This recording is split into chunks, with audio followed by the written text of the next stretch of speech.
Right, here's where we start for you on all angles at 12 o'clock. Another cold front slammed into the Western Cape overnight, bringing with it heavy rains and potential flooding.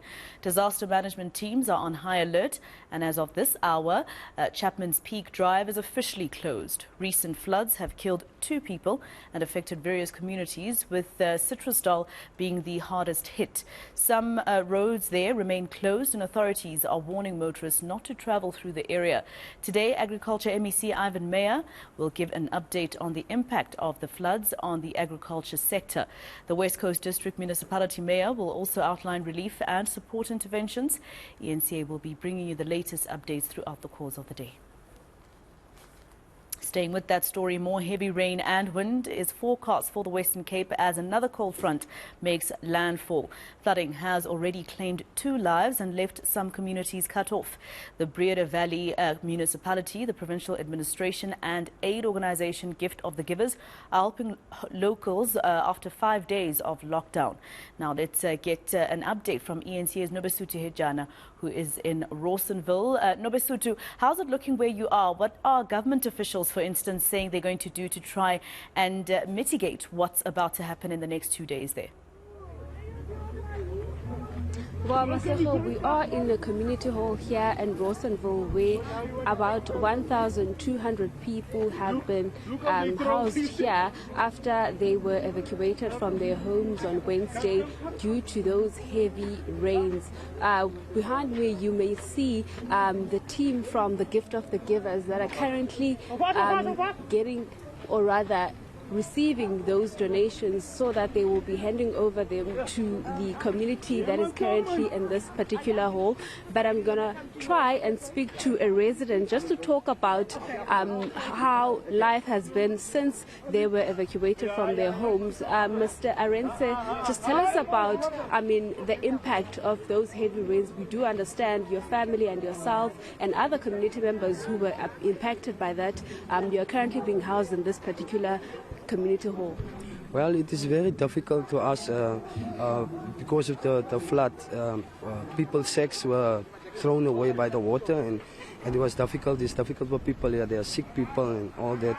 And some of us don't have work, you see, and don't have money. So we don't know. We just pray that this will stop and that God will. It is in His hand, you see.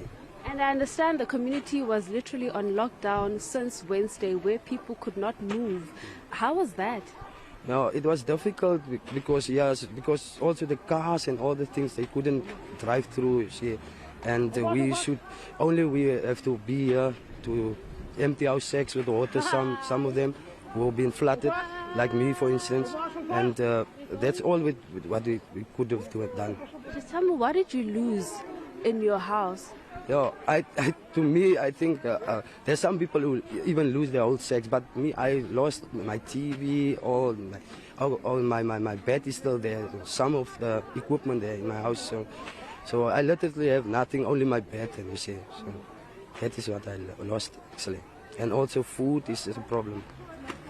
Thank you very much, Mr. Arendse. Maseko, I'm also going to be bringing in Mr. Ali Sable from the Gift of the Givers just to talk about those relief support that they're offering and also the humanitarian support that they are giving to the community here. Ali, we're seeing your team again here in Breede Valley assisting this community. Let's talk about the impact and how many people are going to be receiving the aid. We received a call last week on Thursday from the municipality and disaster risk management teams informing us that 1,264 people is being displaced in this community. That's 362 families. Gift of the Givers is here today because of the accessibility and logistically not getting in here for the last few days. We are grateful to the municipality and the law enforcement for getting us through today. So we are assisting each one with a food hamper, non-perishable food items to carry them for the next month. Some mattresses, some blankets, some toiletries, some baby care packs. Our teams are not only busy here, we are currently busy in Marikana, in Philippi as well. And then we have a team on the N7 busy in Mauriceburg as well. We do understand there are other areas within the Western Cape that have been affected by this flooding and more weather alerts have been issued. Let's talk about some of the relief that you'll be supporting, not only in the areas that you've mentioned, because we do understand the damage is more. That's correctly said, but we will be extending the next few days We have identified areas and areas that has called us. Example, Vredendal is completely cut off. They are in urgent need of assistance. We are having a meeting now with the relevant authorities to see how we can access the area, and we will be extending and visiting more areas during the coming few days.